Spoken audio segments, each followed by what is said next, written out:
안녕하세요. 국가공인 서비스 경영 능력 평가 자격증 S맨 강의를 맡은 하순이라고 합니다. 반갑습니다. 오늘은 여러분들과 저희 ABC 모듈 중에서 중간관리자 과정인 B 모듈 중에 네 번째 챕터 네 번째 서비스 유통관리에 대해서 여러분들과 진행을 해보도록 하겠습니다. 자, 서비스 유통이라는 것은 일반적으로 제품이 유통되는 것과는 조금 다른 성향을 가지고 있죠. 그래서 제품이 유통되는 것과 서비스가 유통되는 거에 어떤 차이가 있는지를 중점적으로 해서 여러분들과 학습해 보도록 하겠습니다. 서비스의 유통 경로에 대해서 여러분들이 이해하시는 시간이 되고요. 그 유통 경로별로 특성이 좀 존재합니다. 그래서 그 특성에 대해서 여러분들이 파악을 하고 그 경로에 있어서 발생하는 어떤 서비스가 더 효용적인지에 대한 대응 방법에 대해서 학습을 하도록 합니다. 그리고 서비스 유통 과정에서 물리적 환경이 얼마만큼 중요하고 그걸 중간관리자와 접점의 직원들이 관리해야 됨을 여러분들이 학습하시도록 하시겠습니다. 자, 서비스 유통 경로에 대해서 여러분들이 조금 더 깊이 이해하시는 시간이 되겠고요. 기본적으로 서비스의 유통이다라는 정의를 좀 보시면요. 생산자가 소비자에게, 그죠? 우리가 1차 산업은 자연과 함께 발생하는, 자연에서 우리가 얻을 수 있는 산업을 1차 산업이라고 했고요. 2차 산업은 자연에서 얻어진 물고기, 우리 농작물 이런 것들을 깡통이나 어떤 제조 과정을 거치는 2차 산업, 이게 고객에게 가기까지 중간에서 발생하던 모든 노동에 관련된 일들을 서비스 산업이다라고 말씀을 드렸었습니다. 자, 이렇게 서비스 유통이 바로 제조된 물건이 가기도 하고요.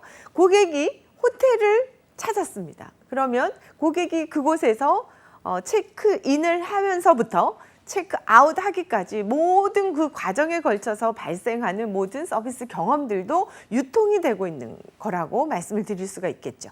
자, 그래서 생산자로부터 소비자와 이용자에게 제품이나 서비스를 이용하게 하는데 그 안에서 필요한 모든, 그 안에서 상호 의존되는 모든 집합체, 모든 사람들, 모든 일들을 우리는 서비스 유통이라고 합니다. 그래서 서비스의 직접 제공, 직접적으로 고객을 만나서 하는 제공뿐만이 아니라 전화를 한다든지 시스템으로 연락을 한다든지 모든 그 안에 또 존재하게 되는 중간상까지도 전부 유통 경로 안에 함께하는 존재들이라는 게 중요한 테마고요. 이 함께하는 존재들과 얼마만큼 고객이 편리하고 유용하게 이용할 수 있도록 돕느냐가 서비스 유통의 성패를 가늠하게 되는 겁니다.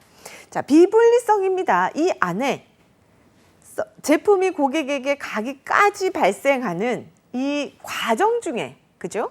발생하는 모든 일들이기 때문에 당연하게 비분리성의 그 특성을 가지고 있겠죠. 그래서 제공자가 현장에 있거나 중간상의 참여로 이루어지는 모든 과정들을 서비스 유통이다라고 정의를 하고 있습니다. 우리가 보편적으로 우리 제조된 물건이 소비자에게 직접 가는 1단계를 거쳐서 가는 유통 경로도 있는가 하면 2단계 정도를 거쳐서 소매상이 중간에 껴서, 그죠?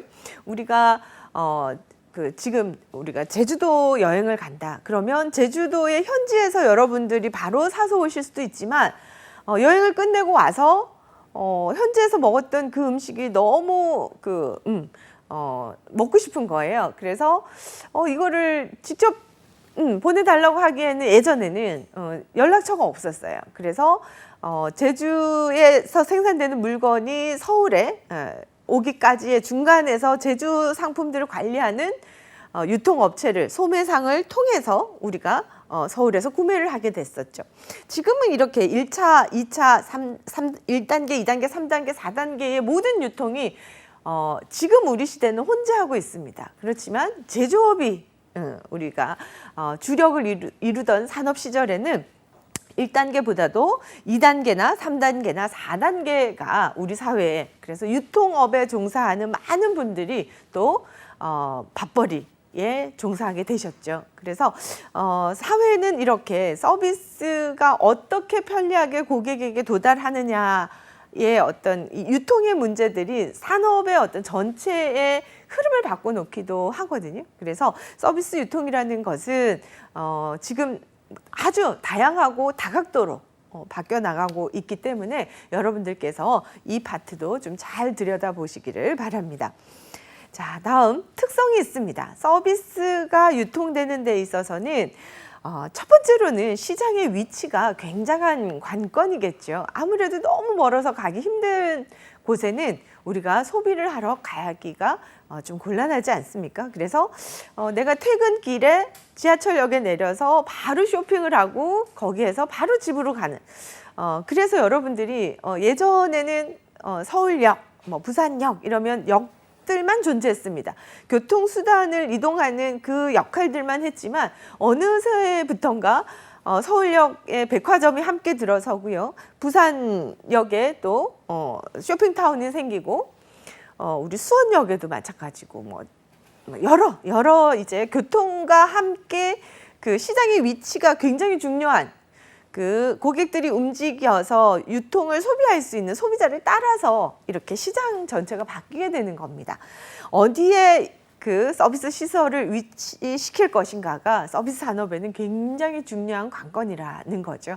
그래서 우리가 자연이 그 주는 아주 그 메리트가 있어서 자연 깊숙하게 이렇게 리조트를 만들었어요. 그런데 거기까지 지방에서 가는 그 인프라가 도로의 인프라가 만들어져 있지 않으면 아무리 나는 거기에 좋은 리조트를 만들었어도 고객이 찾아가는 그 과정에서 굉장히 지겹고 불편함을 느끼게 되겠죠. 그렇기 때문에 교통이나 뭐 여러 가지 고려한 사항들을 반드시 잘 따져서 서비스의 유통의 위치는 정해져야 될 겁니다. 그래서 우리 그 서비스 유통의 특징이 오지선다형으로 아주 자주 나오는 문제지만 그 중에서 시험을 조금 어렵게 낸다면 위치에 관한 문제들을 조금 어렵게 낼 수 있다라는 말씀을 드립니다. 자, 시장의 규모도 있습니다. 소비자가 많으면 아무래도 많이 팔려 나가게 되겠죠. 그래서 시설들이 얼마나 크게 수요를 충족시킬 수 있는가라는 것도 굉장한 큰 관건입니다.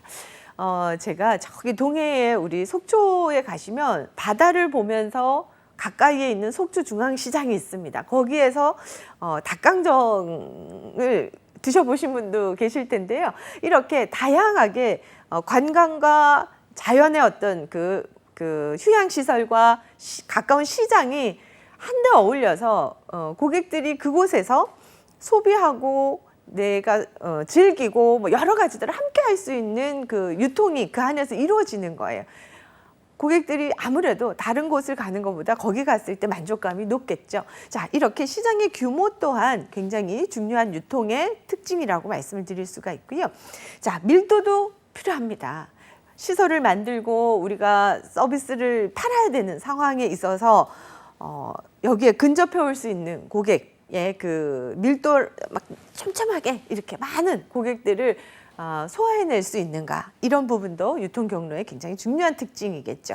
그리고 시장의 행동에 있어서 20대가 많이 와서 굉장히 소비나 이런 것들이 빠르게 이루어지는데 어린아이가 뭐 참여하고 싶다고 오거나 또 조금 행동의 그 속도가 느리신 그 연장자분이 오셨을 때 이 20대의 소비 문화와 조금 색깔이 달라질 수가 있는 거예요. 그래서 타깃 소비층이 누구인지, 그리고 여름 시즌인지 겨울 시즌인지 뭐 이렇게 우리가 언제 어디서 누가 그 서비스를 이용하는가에 따른 그 서비스 유통의 설계는 굉장히 중요한 관건이라는 겁니다. 자, 그래서 이러한 네 가지의 특성을 잘 집어넣으셔서 유통의 위치를 선정하시라라는 뜻에서 이 부분은 오지선다형으로 굉장히 많이 나오고 있습니다. 그래서 접근 가능성과 이용 가능성, 이러한 용어들을 여러분들이 제대로 파악하고 계시라는 말씀을 드립니다.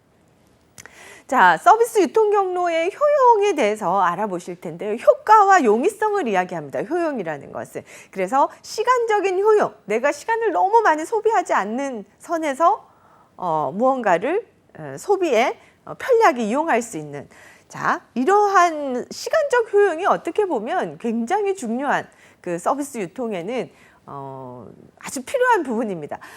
이 서비스의 시간적 효용을 너무나 바쁜 현대인의 삶의 패턴을 잘 파악을 하고 시장에 침투한 보라색 회사가 있을 겁니다. 새벽에 배송해주는. 자, 이렇게 고객이 신선한 제품을 새벽에 내가 그걸 받아서 아침부터 해결할 수 있는, 이렇게 고객들은 나의 시간적 효용에 따라서 우리가 큰 대형 마트를 다니던 소비자들이 행동 패턴을, 소비 패턴을 바꿔서 집에서 클릭으로 새벽에 도착하는 물건을 받기 시작을 하게 됐죠. 자, 이렇게 고객의 시간을 줄여주기 위해서 많은 서비스 산업들은 더 전투적으로 제조업에서 정해진 시간에 나가서 정해진 시간에 퇴근하는 그 시스템하고는 굉장히 또 다른 세계가 진행이 되고 있습니다. 서비스 산업이라는 것은. 그래서 고객이 나는 새벽에 이용하고 싶어. 그러면 24시간 동물병원 이런 거 보셨죠? 이렇게 고객의 시간적 효용을 극대화해 줌으로 해서 나는 돈을 벌게 되는 거예요. 그러므로 제조업이 그 주 산업인 그 시대보다도 서비스 산업 시간에는 노동의 시간이 어떻게 보면 누구나 나는 정시에 출근해서 제 시간에 퇴근해서 나의 저녁이 있는 삶을 누리고 싶은 소망이 누구나 갖고 있지만, 서비스 산업을 이해하시게 되면 누구나 그런 삶을 꿈꾸기 때문에 거기에 맞춰주려면 어떻게 해요? 나머지 산업들은 24시간 이 고객이 원하는 시간에 내가 맞춰줄 스탠바이를 해야 된다라는 개념으로 여러분들이 해석이 되실 겁니다. 그러면 9 to 6 하지 않는 나머지 일들은 대부분 뭡니까? 일의 업무의 질이 그렇게 좋지 못할 수 있다라는 거. 10시에 마감이 되면, 주문이 마감이 되면 그때부터 뭡니까? 고객이 주문한 그 모든 목록을 패킹을 12시까지 해서, 그쵸? 실어서 박스에 넣어서 실어가지고 고객의 집까지 새벽 5시 안에 나는 가야 되는 거예요. 그 안에서 또 노동의 일자리들이 많이 이렇게 펼쳐지는 겁니다. 자, 그래서 아이러니하게도 서비스 산업이 되고 우리나라가 더 선진국이 되는데 왜 업무의 질은 떨어지는가라는 것이 바로 이 고객이 원하는 시간의 효용에 많은 서비스 산업들이 맞춰야 되기 때문에, 나머지의 업무들은 어떻게 보면 그 서비스 산업 자체의 업무 시간은 9 to 6를 할 수 있는 직업이 많지 않다라고도 해석할 수 있습니다. 자, 장소의 효용도 있습니다. 내가 원하는 시간, 내가 원하는 장소에서 구매가 가능한 이 편의적인 어떤 그 편의성이 고객의 소비를 촉진시키게 되죠. 그래서 예전에는 대형 마트까지 차를 타고 가서 이게 하나의 어떤 그 놀이처럼 온 가족이 카트를 타고 아빠가 원하는 것, 자식이 원하는 것, 뭐 이렇게 다양하게 뭔가 주말에 가족들이 함께하는 시간이었다면, 코로나 이후에 특히나 더 이렇게 대중시설에 대한 깊이, 그리고 각자의 그 취향에 맞추다 보니 아무래도 내가 주차하는 시간, 그리고 쇼핑을 하면서 의견을 묻는 시간, 이런 것들을 줄여서 그냥 집에서 앱 사이트로 들어가서 같이 보고 같이 뭐 필요한 것들만 소비를 했을 때 오히려 내가 현장에서 우리 충동 구매 많이 하잖아요. 그런 것도 줄어들고 오히려 삶이 심플해지더라라는 그 생각을 많이 하게 되면서 급격히 소비가 줄어든 상황입니다. 그러니 많은 기업들이 생산해낸 것을 팔아내야 되기 때문에 소비와 생산은 같이 활발하게 이루어져야 되는 거예요. 소비를 굉장히 아끼고 절약하라라고 얘기하지만은 그렇게 되면 우리 사회가 돌아가지 않습니다. 어떻게든 생산한 것들을. 저는 오늘 아침에 숟가락을 이렇게 보면서 숟가락이 플라스틱 부분이 어떻게 된 건지 녹아 있는 거예요. 이거를 바꿔야 될 건데 하고 곰곰이 생각해봤더니 20년을 쓴 수저인 거예요. 이 숟가락이 20년 쓰는구나. 야, 과연 이 숟가락을 만드는 회사의 직원들은 새로운 거를 어떻게 팔아야지만 계속 생산을 해내고 팔고 이렇게 할까라는 그 생각을 오늘 숟가락을 보면서 제가 잠시 했는데요. 많은 기업들이 새로운 신제품을 만들어내는데 어떻게 해요? 기존의 숟가락보다 훨씬 좋아야 새로운 구매를 하겠죠. 그죠? 쓰던 물건이 그렇게 편리하지 않고 이거보다 못하다는 제품에 새롭게 구매하는 구매력을 가지진 않습니다. 그러니 많은 기업들이 더 연구해야 되고 더 새로운 걸 만들어내기 위해서 어마무시한 그 고통의 시간들, 그죠? 이런 것들이 필요하지 않나라는 생각을 잠시 했는데요. 자, 지금은 고객들이 굉장히 소비에 똑똑해지면서 시간적인 효용 중요하고요. 장소적인 효용도 매우 중요하고 소유의 효용 또한 중요합니다. 갑자기 내가 한 300만 원 되는 안마의자를 탁 이렇게 사서 집에 탁 쓸 수가 없잖아요. 그러니 뭐 3년 쓰시면은 이렇게 본인께 됩니다. 이렇게 하면서 렌탈을 하는 서비스가 많이 늘었죠. 그죠? 저희 집에도 정수기, 뭐 안마기, 그러고 보니 월 고정비가 굉장히 많이 나가는 거예요. 기업들은 뭡니까? 33년, 36개월 동안 고객이 쓰는 걸로 보장이 되기 때문에 어떻습니까? 지금 목돈을 받는 거나 30개월 돈이 고정적으로 들어오는 거나 별반 다르지 않는 입장이죠. 자, 소유의 효용을 가볍게 지금 내가 3만 원으로 안마기를 내 걸로 만들 수 있는 이런 것들, 소유의 효용도 서비스를 촉진시켜서 고객의 소비를 만들어내는 하나의 과정이죠. 자, 형태의 효용도 있습니다. 매력적인 형태로 이러한 것들은 아무래도 여러분 뭐 만들기라든지 헤어라든지 뭐 이러한 그 형태를 좀 더 바꿔줌으로 해서 어제까지 내 헤어스타일이 마음에 들었는데 갑자기 새로운 헤어스타일이 그 트렌드가 되면서 그게 또 따라하고 싶은 거예요. 자, 이런 것들도 하나의 형태, 더 비싼 펌어를 하게 하고 이런 것들이 바로 형태의 효용이라고 할 수 있습니다. 자, 이렇게 유통 경로의 활용과 효용성에는 소비자들이 좀 더 나은 질적으로 높아진 삶을 살아갈 수 있도록 가치를 창출하는 데 중점적인 효용이 있고요. 자, 이 부분은 아무래도 오지선다형으로 굉장히 많이 나옵니다. 별 4개짜리입니다, 여러분. 거래에서의 효용성. 내가 예전에는 열심히 가서 어렵게 구매했던 걸 좀 더 쉽게 구매할 수 있는 거래에서의 효율성이 증가하고요. 분류의 기능도 수행하게 되는 겁니다. 아, 요거는 내가 새벽에 받아야 되는 거, 요거는 조금 더 두고 받아도 되는 거, 뭐 여러 형태의 분류가 가능하겠죠. 자, 반복화에 대한 비용도 절감이 됩니다. 우리가 반복적으로 거길 가서 이용하던 그 시간과 뭐 이런 생활 패턴들을 확 줄여줄 수도 있는 거죠. 시간과 장소의 어떤 피로감들을. 자, 정보 탐색의 과정도 촉진시켜주죠. 자, 여러 가지들이 우리 서비스 유통에는 특징을 분명히 제품의 그 유통과는 다른 특징을 가지고 있는 걸 여러분 기억하시길 바라고요.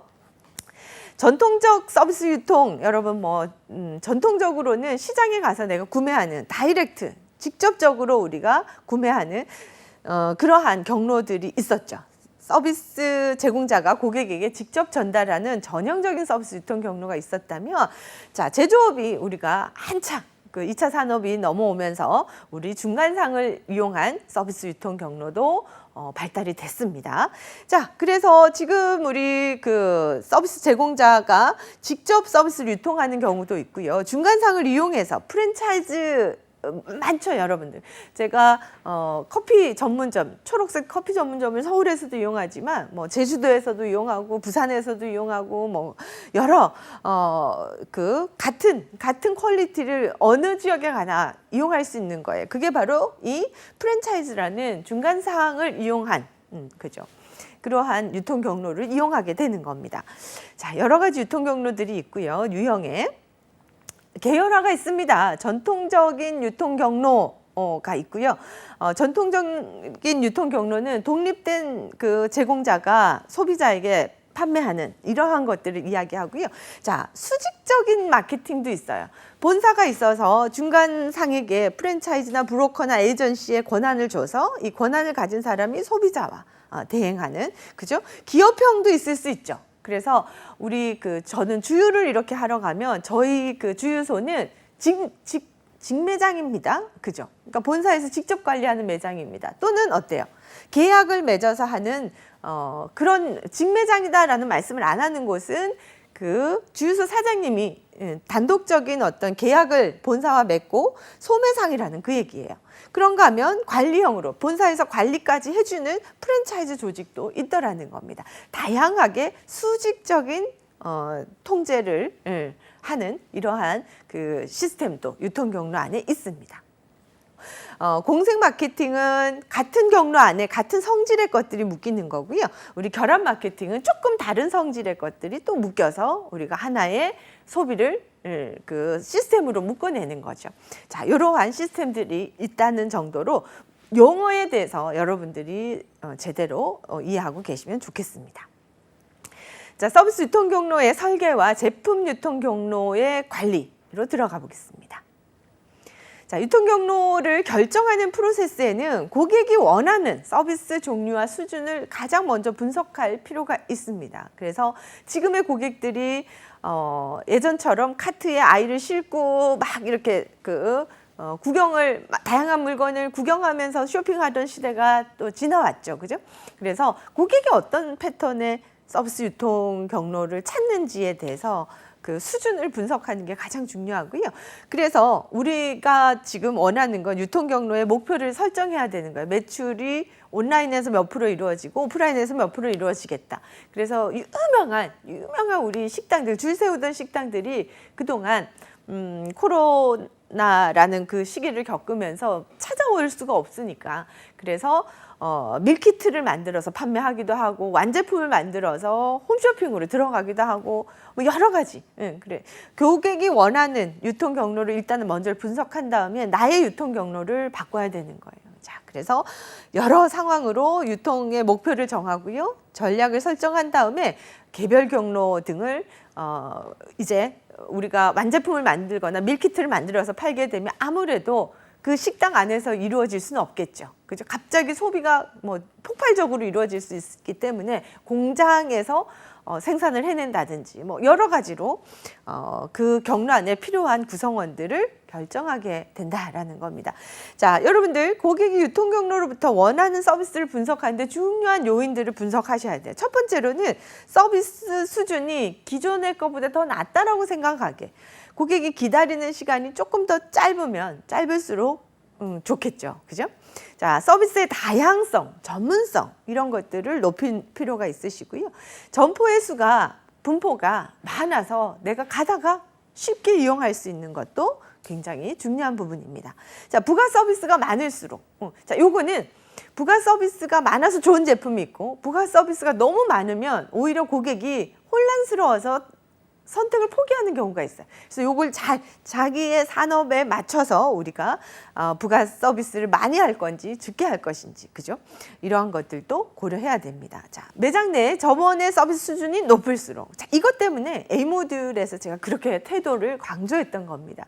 나이스하고 젠틀하고 매너러스한 직원이 많을수록 아무래도 그 분위기는 어떻습니까? 안정적으로 운영이 되겠죠. 자, 그래서 우리 서비스 유통을 여러분들이 이걸 다 해내실 수 있을 때 유통을 이렇게 나는 바꾸겠다, 뭐 이렇게 진행하겠다 이런 것들을 결정하실 수가 있는 겁니다.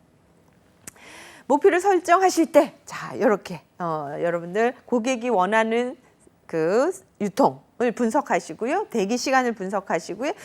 상품의 다양성, 구매 가능한 상품의 최소 단위. 1인 가구가 늘어나면서 뭐예요?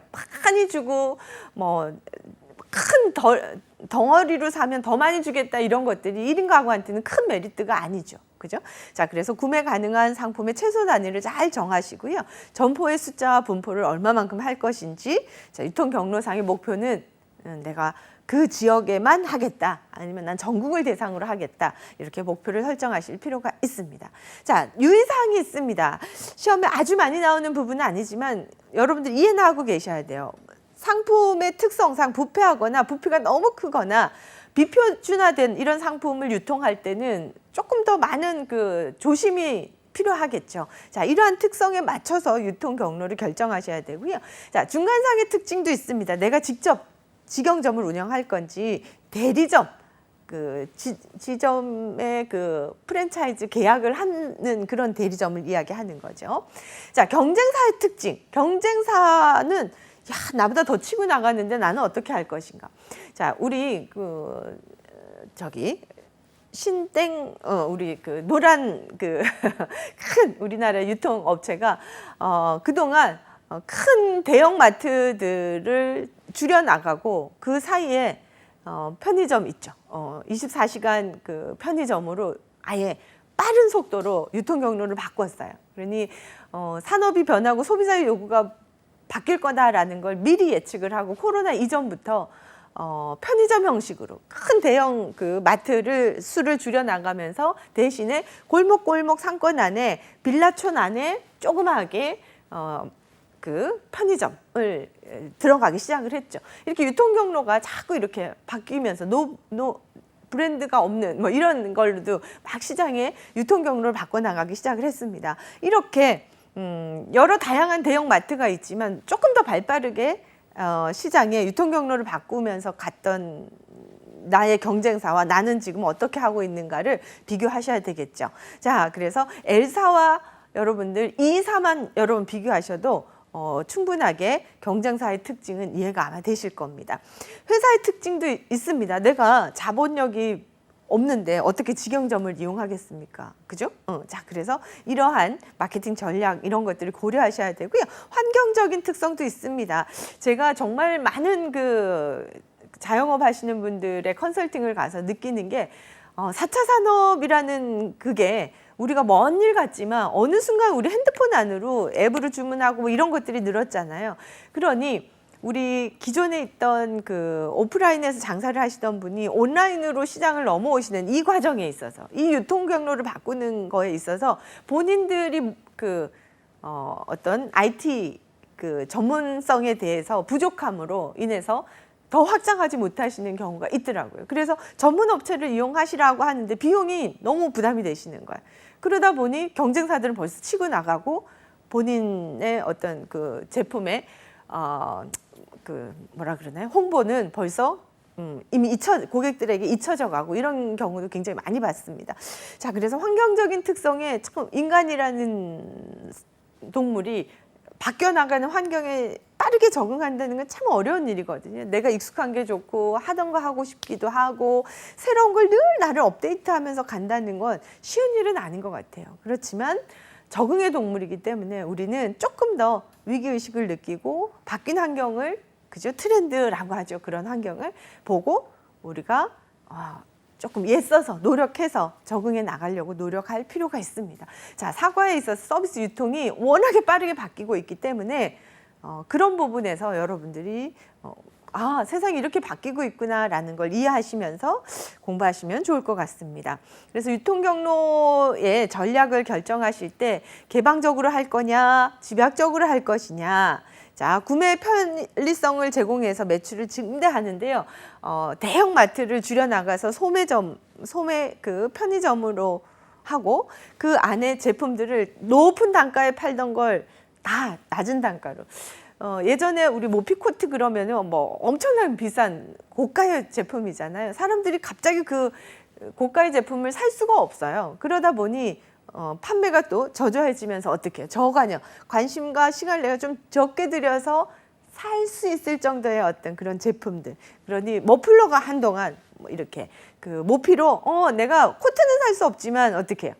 머플러를 한번 정도는 내가 한번 질릴 수 있을 것 같아. 이러면서 이제 저가녀 상품을 만들어내기 시작을 하는 겁니다. 자, 그래서 우리가 유통 경로의 전략을 어떻게 짤 것인가. 너무 고가의 제품을 고객이 쉽게 접근할 수 있도록 저가녀 상품을 만들어내서 시장에 조금 더 다양하게. 내가 목을 둘러보니까 너무 좋네. 그러면 내가 코트를 한번 사볼까로 심리적으로 넘어갈 수 있거든요. 자, 그래서 여러 형태의 전략들을 다 고려해 보셔야 됩니다. 자, 전속 유통이 있습니다. 그죠? 전속 전문적으로 요것만 팔아주는 제가 좋아하는 그 차집이 있는데요. 거기는 어떤 도예가 선생님의 그 제품을 여기에만 판매할 수 있도록 권한을 도예가 선생님이 주신 거예요. 이런 것들이 전속 유통인 거예요. 자, 그래서 자사의 제품을 취급하는 그 점포를 수를 아주 줄여가지고 희귀성 이런 것들이 오히려 조금 더 매출을 높이는데 그 전략적인 방법이 될 수도 있습니다. 선별적 유통도 있습니다. 뭐 이미지나 입지나 경영 능력 여러 가지들을 준비된 분들과만 계약을 해서 우리가 또 함께 유통 경로 안에서 일을 해나갈 수도 있고 여러 가지들을 전략적으로 결정을 하셔야 되고요. 그 안에 일을 하는 구성원의 결정도 판매 비용과 매출 비용을 잘 비교해서 사람을 여러분 보시면 코로나 이후에 로봇 그 서빙 기계가 매장에서 서비스해주는 그 서비스를 여러분 받아보셨나요? 예전에는 직원분들이 가져다 주던 그 주문한 제품이 직접적으로 이렇게 가져다 주셨다면 지금 이제 로봇들이 서빙하는 걸 목격하고 경험하는 횟수가 훨씬 많아지는 것 같아요. 점점 많아지는 것 같아요. 자, 그래서 기계에는 프로그램만 돌려고 데모도 하지 않기 때문에 점점 이제 사장님들이 기계화를 이렇게 선호하시게 되죠. 그래서 서비스 요원을 배치하게 되면 인건비까지 판매 비용에 들어가기 때문에 고정비가 너무 높아지죠. 그래서 기계화 한다든지 대리점과 중간 상위를 빼고 하려면 어떻게 수수료나 이런 것들을 그죠? 내가 수령하지 않는 대신에 나는 어떻게 판매할 것인가에 대한 고민을 또 해야 되는 거죠. 참 쉽지 않습니다. 그리고 내 말을 안 들었을 때 어떻게 통제를 할 것인가. 뭐 여러 가지들. 이게 중간 유통 경로와 함께 일을 하는 건 절대 쉬운 게 아니에요. 본사가 있어서 중간 유통 관리자도 유통 경로에 있는 구성원도 어때요? 나도 돈 벌려고 한 거예요. 그런데 너무 본사에서 말하자면 본사의 어떤 그 주도권을 너무 갖고 있어요. 그러면 내가 생각했던 이윤이 남지 않으면 자꾸 이제 여러 가지의 그 계약과 다른 움직임이 포착이 되거든요. 그러면 이제 또 갈등이 생겨요.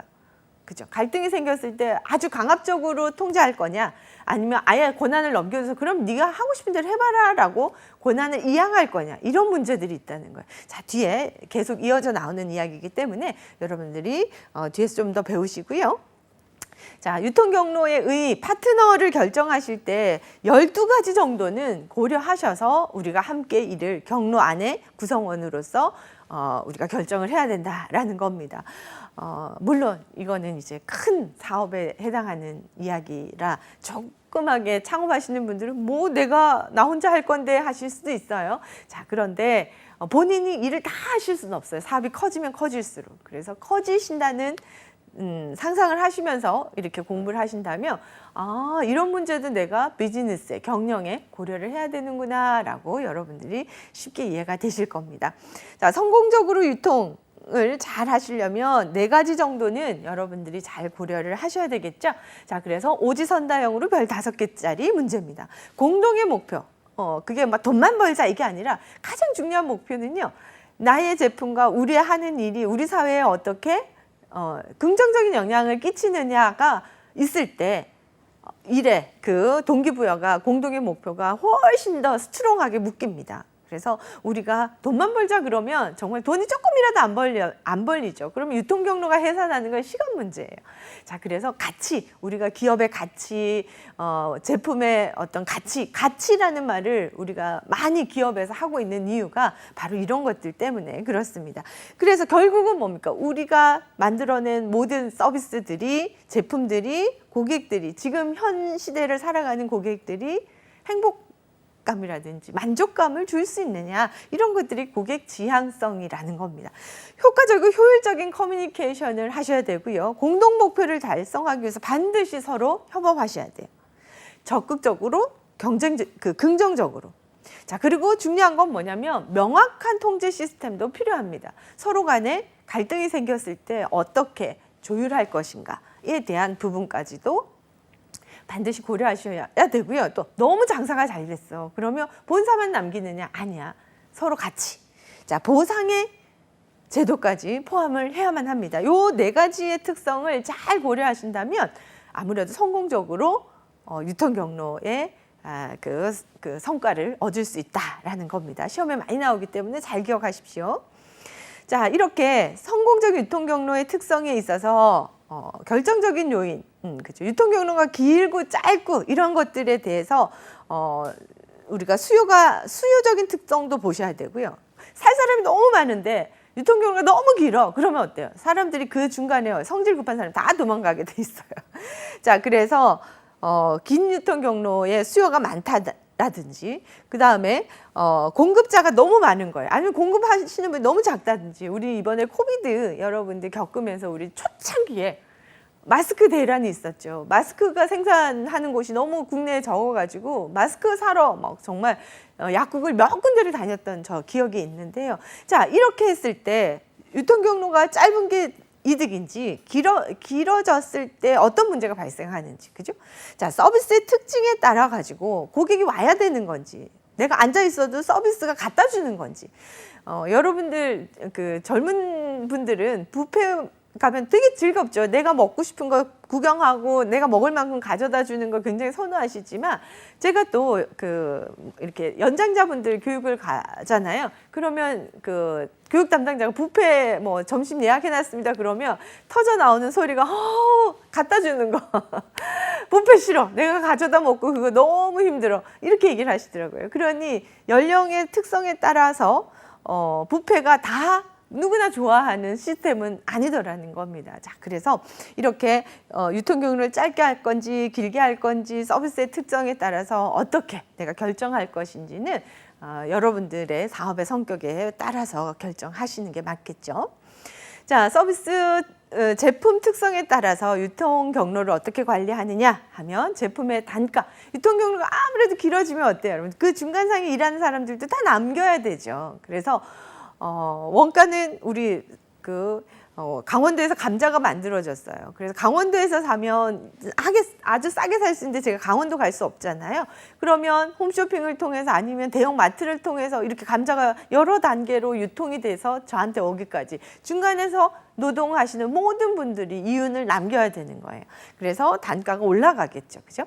자, 그다음에 부패 가능성이 높아질 수 있습니다. 운반에 있어서. 자, 취급 방법 너무 무겁다든지, 그죠? 부피가 크다거나 이럴 경우에는 유통 경로가 좀 달라져야 되겠죠. 저도 굉장히 가구 업체, 유명한 가구 업체에서 아주 싸게 좋은 물건을 팔길래 제가 구매를 했는데요. 그 업체에서 직접 오시는 줄 알았는데 중간에 본인이 배달만 하시는 분이 중간 상인이 끼셨더라고요. 그런데 오다가 뭔가 훼손이 된 거예요. 그런데 저는 이제 만난 분은 이분밖에 없으니까 문의를 했더니 자기는 아예 모른다. 아무 말도 나한테 하지 마라. 무조건 여기다 연결을 해라라고 그냥 정말 던져두시고 가시는데 반품하고 싶은 거예요. 그러니 유통 경로에 계신 분과 이분과의 협업에 있어서 협업이 안 되는 거죠. 그죠? 어떤 질문을 받았을 때 어떻게 말씀을 하시라라고 정도로 친절하게 부드럽게 얘기하셔도 되는 부분을 아예 문의하는 그 첫 질문에 아예 손사래를 치시면서 모른다. 나한테 절대 얘기하지 마라. 그렇게 하시더라고요. 자, 이런 것들이 이제 고객의 입장에서는 이 제품을 이용하지 않게 되는 중요한 원인이 되는 접점입니다.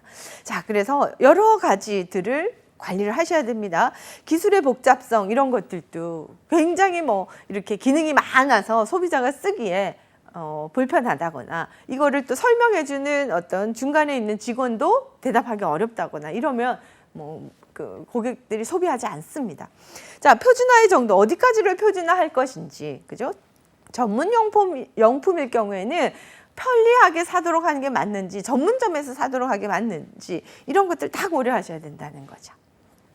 경로상의 갈등, 여러분들 아무래도 내 마음 같지 않거든요. 그러다 보니 경로상의 갈등은 늘 생기더라고요. 서비스 유통 과정에서. 심지어는 대형 베이커리 카페에서 사장님은 너무 좋은 취지로 이렇게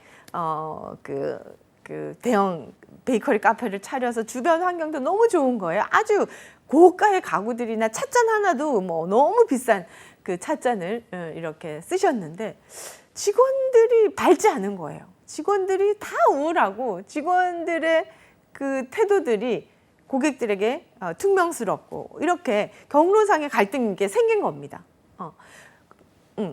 지금 소비자, 그죠? 베이커리 카페 같은 경우에는 고객이 직접 와서 그 환경과 분위기를 다 구매하고 있는 거죠. 그게 지금 유통되고 있는 거잖아요. 그러면 그 유통을 전달하는 직원들이, 내부 고객이 지금 판매에 굉장히 중요한 관건입니다. 그래서 사장님이 고객과 이것만 보고 직원들은 내가 부리는 사람이야 라고 생각했을 때는 절대로 성공할 수가 없습니다.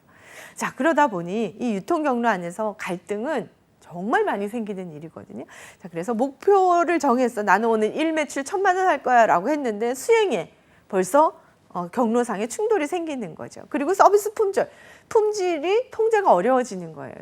직원들이 고객의 질문에 있어서 굉장히 퉁명스럽고 무책임하게 이야기하면 고객들은 어때요? 그 베이커리 카페에 가서 빵만 맛있어서 되나요? 직원들의 그 상냥함도 우리는 소비를 하는 거거든요. 자, 통제가 어렵게 되고 권한 부여 사이에 긴장이 생기면 어때요?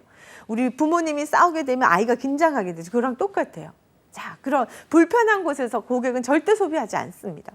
유통 경로가 애매하게 되는 거예요. 그 다음에 목표 설정이 이루어질 수 없는 목표 설정을 하게 되는 거죠. 자, 그래서 수평적 갈등이 있고요. 수직적 갈등, 이런 갈등들이 있음을 여러분들 기억하시고, 자, 권한이 있습니다. 본사가 권한을 다 가질 수도 있고, 접점의 직원이 권한을 다 가질 수도 있고, 절대적으로 소비자가 권한을 다 가질 수가 있습니다.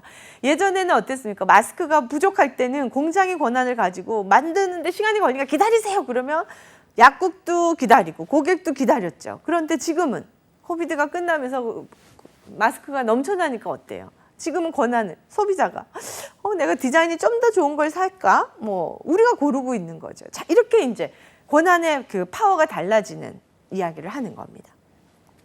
자, 어떻게 누가 권한을 많이 가지느냐? 보상력이 굉장히 큰 파워를 가집니다. 특히 대기업들이 가지는 파워가 바로 이러한 그 유통 경로상에서 아무래도 지불 능력을 많이 가진 그 본사가 파워를 가지게 되죠. 그래서 보상력에 있어서, 그 다음에 강제력, 이게 공공 서비스에서 많이 이용하는 거라고 앞서서도 말씀을 드렸는데요. 강제적으로 통제할 수 있는, 우리 그 코비드 지나면서 공권력에 대한 이야기들도 우리 많이 하게 됐는데, 자, 이런 건 공공 서비스에서 이런 위험한 순간에 많이 발현되는 겁니다. 전문성.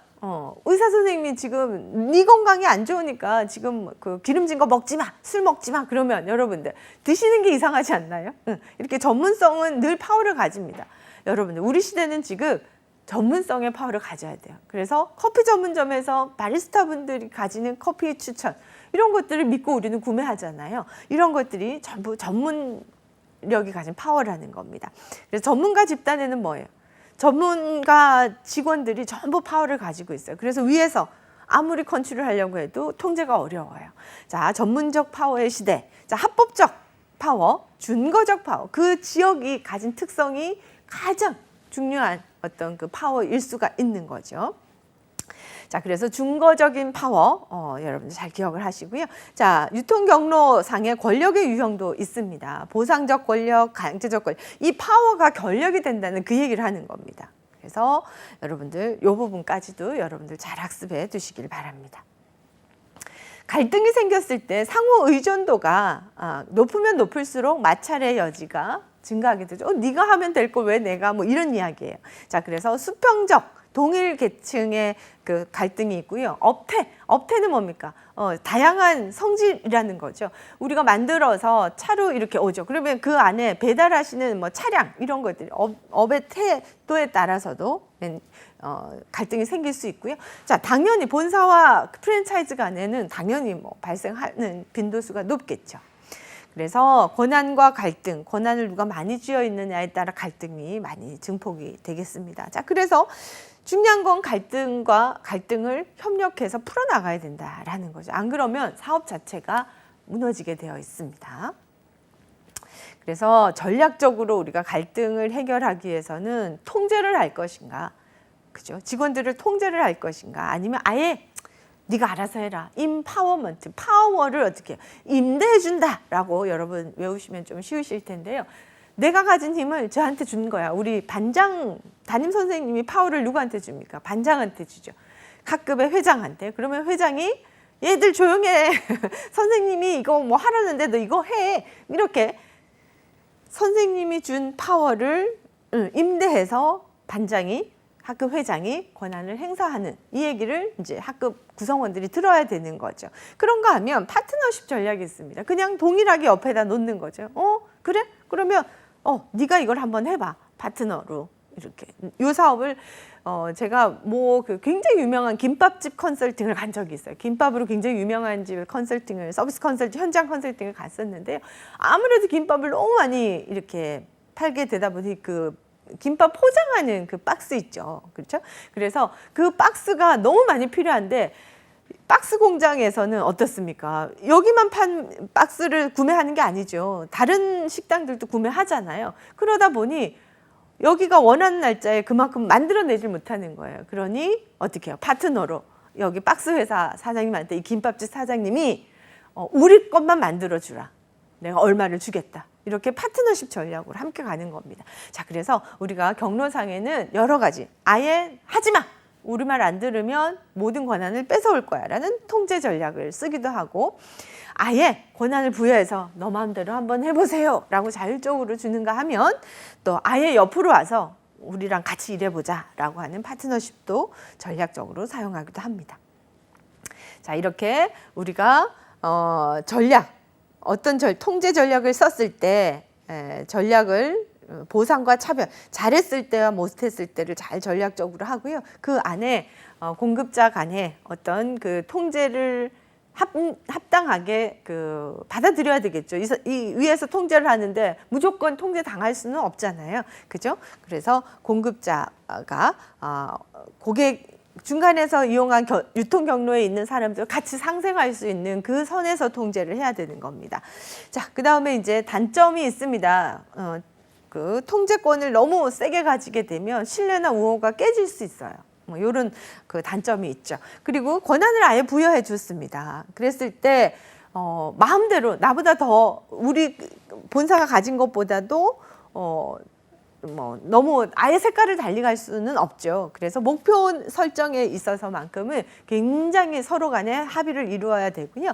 그리고 이 중간상도 잘 성장할 수 있도록 이제 그 지원을 해줘야 되는 거죠. 그래서 지원을 해주다가 이제 통제가 생기면 또 어려움을 겪는 단점도 있고요. 자, 파트너십 전략을 해서 김밥이 매출을 올라서 우리 가게의 도시락만 이용해 주세요라고 만들어 주세요라고 하면서 다른 거래처를 끊었는데 김밥 매출이 뚝 떨어졌어. 그러면 여기는 어때요? 갑자기 도시락 통 만들던 제조회사는 너무 어려워지는 거예요. 자, 그래서 이러한 경우에 굉장히 또 서로 많은 것을 고려해서 파트너 전략도 우리가 설정을 해야 되는 겁니다. 자, 이렇게 갈등이 우리가 생겨났을 때 채널을 다양하게 여기가 아니면 여기도 이용할 수 있도록 내가 다 처음에 장사 잘 되니까 우리 것만 해주세요 했다가 어떻게 해요? 내가 못하게 됐을 경우에는 어떻게 내가 이 사람들과 함께 일을 할 것인가에 대한 여러 고민도 해보셔야 된다는 거죠. 자, 그래서 채널의 기능을 차별화하는 것도 중요하고요. 표적 시장을 차별하는 것도 중요합니다. 그래서 온라인, 오프라인 다양하게. 마지막으로 중요한 게 바로 진정성이에요. 서로 나만 살겠다고 유통 경로상의 나머지 유통 구성원들을 이렇게 쉽게 본다든지 이런 경우에는 사업이 절대 성공할 수가 없는 거거든요. 같이 가야 되는 거예요. 그래서 이번에 코비드 겪으면서 우리가 배달업이라는 그죠? 직업이 굉장히 또 각광을 받게 됐죠.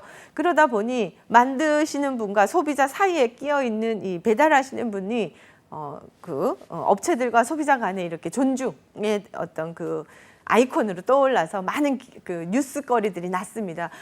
기분 나쁜 소비자에게 봉지를 훼손해서 보낸다든지 여러 가지들이 또 발생하기도 했었죠. 자, 그래서 어떻게든 우리가 유통 경로 안에 있는 사람들은 서로 같이 상생의 중요한 기준을 잘 따라간다면 어렵지 않게 유통 경로상의 갈등을 줄여나갈 수 있습니다. 자, 유통 경로 안에서 가격을 결정하는 거에 있어서 여러분들 물건이 안 팔리고 있어요. 그러면은 푸시 마케팅을 지금 50% 세일합니다. 막 이렇게 우리가 푸시하기도 하고요. 우리가 코비드 동안 너무나 호텔이나 관광업이 너무 정지해 버렸죠. 그 시설들이 그대로 넉놓고 있을 수는 없잖아요. 그래서 푸시를 한 거죠. 어떻게 지금 50% 세일합니다. 뭐 호캉스 즐기세요. 뭐 이러면서 이제 중간상을 앱으로 뭐 이렇게 팔던 업체들이 홈쇼핑으로 온다든지 뭐 아주 다양하게 푸시를 해서 우리가 소비자에게 적극적으로 판매를 유통하는 전략도 쓰고요. 자, 풀 전략, 당기는 전략입니다. 한번 경험해봐. 자, 지금처럼 경기가 어려울 때는 풀 전략 잘못 쓰면 안 됩니다. 우리 전화 중에 그 미국 제품이 있죠. 여기는 이제 궁금하게 풀 전략을 쓰는 경우가 많아요. 그래서 어머, 신제품이 나왔어. 그러면 매장에 가서 한번 보고 싶게 만드는 이런 것들도 전략적으로 마케팅에 사용하고 있습니다. 자, 그래서 우리가 서비스가 유통될 땐 촉진, 그죠? 촉진이 필요합니다. 그래서 이 촉진에는 풀 전략을 쓸 수도 있고, 그죠? 또 푸시 전략을 쓸 수도 있고, 요걸 잘 기억을 하십시오. 자, 광고도 있습니다. 적극적으로 알려야 되겠죠. 우리가 정말 여러분들도 경험하신지 않나 모르겠는데, 우리가 주로 요즘은 이메일로 일을 하던 게 카카오톡으로 넘어와서 카톡에서 파일을 넘겨주면은 너무나 빠르게 또 일이 처리되는데, 갑자기 이제 친구들과 뭐 일적으로 하던 그 매체가 여기에 광고가 붙기 시작을 하는 거예요. 그러다 보니 아예 이제 또 여기가 채널을 고객들이 개인적인 걸 여기에서 이제 안 하게 되고 또 다른 데로 다른 채널로 넘어가게 되는 거죠. 자, 이렇게 우리가 과대한 광고가 고객들에게 피로감을 주기 때문에 광고를 많이 한다고 좋은 것도 아니지만, 그렇다고 안 하고 있으면 고객들이 찾아오지도 않는 거예요. 그래서 이걸 풀 전략인지 푸시 전략인지 아주 광고도 잘 활용을 해야 되는 겁니다. 그래서 고객에게 도달하기까지 얼마만큼의 빈도를 높여느냐, 고객에게 메시지를 전달하는 이 횟수가 아무래도 고객 잊혀질만 하면 또 상기시키고, 나 여기 있어요, 보세요, 이렇게 계속적으로 우리가 메시지를 전할 필요는 있습니다. 대인 판매도 있고요. 그렇죠? 대인 판매, 사람이 직접 가서 판매하는 대인 판매, 뭐 이건 여러분들이 다 아시는 판매고요. 그다음에 판매를 촉진하는 우리 패밀리 레스토랑 이런 데 가시면 계절 판매할 때 지금 계절 메뉴들이 훨씬 싸게 해서 많이 파는, 그죠? 이런 촉진 프로그램을 운영하기도 하고, 지금 우리가 조금 더 밀고 있는 그 시스템, 메인 메뉴에다가 와인을 끼워서 판다든지, 그죠? 이런 것들이 이제 적극적으로 테이블에서 홍보한다든지, 직원이 직접 대인 서빙을 할 때 한 번 더 홍보를 해준다든지, 뭐 여러 가지 유통을 촉진시킬 수 있는 방법들을 우리는 고민해서 가만히 계시면 안 된다라는 말씀을 드립니다. 자, 다이렉트 채널 있습니다. 직접적으로 다이렉트로 고객에게 세일합니다. 이건 뭐 고객이 너무 찾아오기 쉽죠. 그죠? 내가 지금 세일 문자를 받고 갔더니 진짜 많이 세일하네? 그러면 뭐 많이 이루어지는 겁니다. 자, 그래서 직접 세일하는 방법도 있고요. 이건 여러분들이 용어가 조금 시험에 용어에 대한 해석이 문제가 많이 나오니까 용어를 좀 더 잘 기억을 하시길 바랍니다. 이 뒤에도 여러분들 유통에 있어서 전자 채널도 있고요. 또 다이렉트 채널도 있고요. 그리고 직접적인 현장 유통에 있어서 물리적 환경 이런 것들도 분위기, 직원들의 어떤 서비스 수준 이런 것들이 서비스 유통에는 매우 중요한 관건이라는 걸 여러분 잘 기억하시고요.